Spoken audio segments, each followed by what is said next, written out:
everyone. Welcome to The Walk. This is session number 3 of a new normal called What's That You Say? Last week, we discussed the uprising of social injustices during this time when nothing seems to be normal, and those things that break your heart. I hope you took some time to imagine the unknown and journal your thoughts. I hope you know that what moves you to tears, God can help you accomplish infinitely more than you can think or imagine, and turn collective heartbreak and hope into effective action. In today's session of A New Normal, we will discuss how our words can hurt not only others, but what we post on social media today is a public record and can make or break your career in the future. Unfortunately, our new normal in this cancel culture world, or callouts, happen when people or the media publicly shame or bully others by bringing up past views, posts, or incidences with the intent to hurt or bring them down. Over the past few years, and especially during COVID-19, many people, especially those of the younger generations, have taken it upon themselves to become more educated on current issues. And although the act of calling out oppressive behavior, especially when it would normally go unnoticed, is a moral obligation, the reality of it is it can become extremely toxic and problematic.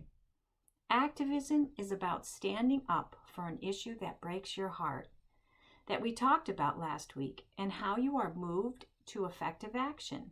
It's not about going out of your way to make someone else look like a bad person just because you disagree with them and their views. Callouts make people fearful of being targeted, and in turn they avoid meaningful conversations that can create forward-moving change. No one is born woke.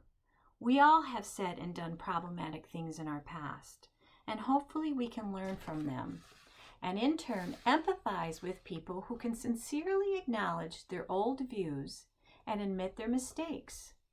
Casting stones does not bring change.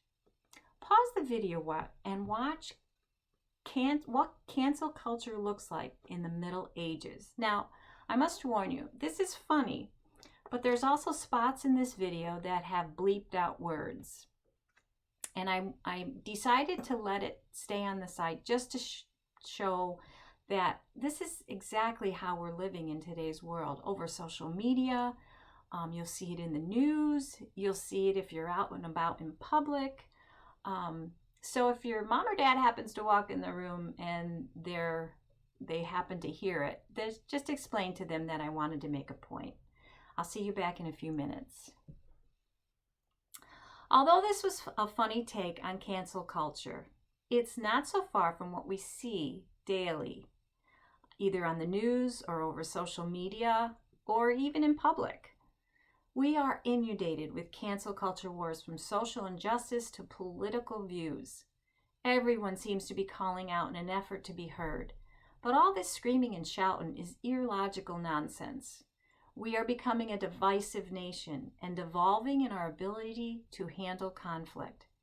Activism is not a platform for attacking, bullying, or shaming, rather a place to come together and use your voice to educate and collaborate views and ideas for positive change. In a recent interview, Barack Obama touches on this. Pause the video and watch an explanation of cancel culture. Then look up Ephesians 4:29 in your Bible. I'll see you in a few minutes. In the book of Ephesians, Paul gives us an example of how to make positive change and avoid the cancel culture wars. Let's read Ephesians 4:29 together. Do not let any unwholesome talk come out of your mouths, but only what is helpful for building others up according to their needs, that they may benefit those who listen. If someone says something on social media that I disagree with, I do not reply. One of the best ways to make a point is ignore someone begging for attention. As George Bernard Shaw once said, you never wrestle with a pig. You both get dirty, and besides, the pig likes it. This week, journal your thoughts on your walk sheet.